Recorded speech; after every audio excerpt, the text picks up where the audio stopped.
അപ്പം നമുക്കിന്ന് രാവിലെ തന്നെ കല്യാണം കൂടാൻ പോയാലോ? ഞാനും ഇച്ചുമ്മ രാവിലെ തന്നെ കുളിച്ച് റെഡിയായിട്ട് കെട്ട് കാണാൻ പോവുകയാണ്. അരുവിനൊന്നും ലീവില്ലാത്തതുകൊണ്ട് അരുവൊന്നും വന്നില്ല. നൂലേലി ശിവനാരായണ ക്ഷേത്രത്തിൽ വെച്ചായിരുന്നു കേട്ടോ കെട്ട്. ഞങ്ങളവിടെ ചെന്നപ്പോൾ കെട്ട് തുടങ്ങാറായിരുന്നു.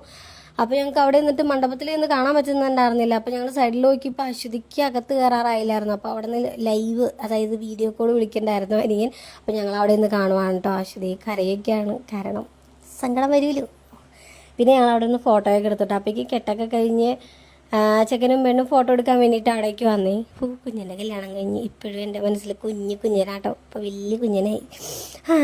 അങ്ങനെ കെട്ടൊക്കെ കഴിഞ്ഞ് ഞങ്ങൾ ഓഡിറ്റോറിയത്തിലോട്ട് പോയി ദേവന്മാരൊക്കെ വന്നിട്ടുണ്ടായിരുന്നു. അപ്പോഴേക്കും ഞങ്ങളവിടെ ചെന്നതും പരിപാടിയൊക്കെ തുടങ്ങിയിരുന്നു കേട്ടോ. ഞങ്ങളൊരു 11:30 ആയപ്പോഴായിരുന്നു ചെന്നത്. പിന്നെ ഇച്ചുമ്മ ഈ കുഞ്ഞാവേനെ ഉണ്ടല്ലോ ഒന്ന് ഞോണ്ടി, പിന്നെ ആ കുഞ്ഞാവ എൻ്റെ കയ്യിലോട്ട് അങ്ങ് പോകുന്നു. അത് അവൾക്ക് ഇഷ്ടപ്പെട്ടില്ല കേട്ടോ. ആ കുഞ്ഞാവിനെ നോക്കി അമ്പോന്നൊക്കെ കാണിക്കുകയാണ്. ഞാൻ എടുത്തോണ്ടാണ് കേട്ടോ അമ്പോന്നൊക്കെ കാണിക്കുന്നത്. ഞാൻ പിന്നെ മൈൻഡ് ചെയ്യാൻ നിന്നില്ല. മൈൻഡ് ചെയ്ത് കഴിഞ്ഞാൽ പിന്നെ കരച്ചിലായി പിഴിച്ചിലായി. അതുകൊണ്ട് ഞാൻ വേറെ അങ്ങോട്ടോ നോക്കി നിൽക്കുമായിരുന്നു കേട്ടോ. പിന്നെ ഞങ്ങൾ ഫോട്ടോ എടുക്കാൻ കയറി.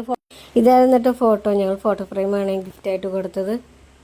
ഞങ്ങൾ 5 പേരും 5 രീതിയിൽ കഴിക്കുന്ന ഡാൻസൊക്കെ ഉണ്ടായിരുന്നു കേട്ടോ. കാരണം ഒറ്റ ദിവസം കൊണ്ട് കളിച്ച ഡാൻസ് ആയിരുന്നേ. അതുകൊണ്ട് ഒരു പെർഫെക്ഷൻ ഒന്നും ഉണ്ടായിരുന്നില്ല. ചുമ്മാ തട്ടിക്കൂട്ട് ഡാൻസ് ആയിരുന്നു. ഫുഡ് കഴിക്കാൻ നോക്കിയപ്പോൾ ഭയങ്കര തിരക്ക്. പിന്നെ ഞങ്ങൾ വെയിറ്റ് ചെയ്ത് നിൽക്കാമല്ലോ എന്ന് ഓർത്തിട്ട് അവിടെ നിൽക്കുമായിരുന്നു. പിന്നെ ഈ ചുമ്മയുടെ ഈ ഡ്രസ്സിൽ DJ ഒക്കെ ഉണ്ട് കേട്ടോ. DJ ഞങ്ങൾ സ്വന്തമായിട്ട് കൊണ്ടു നടക്കും. കാരണം ഞങ്ങൾക്ക് ആരും ബുദ്ധിമുട്ടിക്കണ ഇഷ്ടമല്ല. പിന്നെ ഞങ്ങൾ ഫുഡ് കഴിക്കാൻ ഇരുന്നു കേട്ടോ. ഫുഡ് കഴിക്കാൻ ഇരുന്ന് കഴിഞ്ഞാൽ നല്ല ഫുഡായിരുന്നേ. ഈ ചുമ്മയ്ക്കും വാരി കൊടുക്കുമായിരുന്നു. അതുകൊണ്ട് തന്നെ ഞാനാണ് ഏറ്റവും ലാസ്റ്റ് എനിക്കത് അവിടെ നിന്ന് ആ ചേച്ചിമാർ എനിക്ക് വേണ്ടിയിട്ട് വെയിറ്റ് ചെയ്ത് നിൽക്കാറുണ്ട് ഇല മടക്കാൻ വേണ്ടിയിട്ട്. പിന്നെ അത് ഈ പാമ്പര വിഴുങ്ങുകയാണ് കേട്ടോ ഞങ്ങൾ നടക്കണത്. എങ്ങനെയെങ്കിലും ഒന്ന് വീട്ടിൽ ചെന്ന് ഇതൊക്കെ ഒന്ന് അഴിച്ച് പറിച്ച് കളഞ്ഞോ എങ്ങനെയെങ്കിലും ഒന്ന് കിടന്നാൽ മതി എന്നാണ് കേട്ടോ സത്യം പറഞ്ഞു കഴിഞ്ഞാൽ മനസ്സിൽ. പിന്നെ വീട്ടിലോട്ട് പോകാൻ നിൽക്കാം. വീഡിയോസൊക്കെ ഇഷ്ടപ്പെടുകയാണെങ്കിൽ എന്നെ ഒന്ന് സപ്പോർട്ട് ചെയ്യണേ.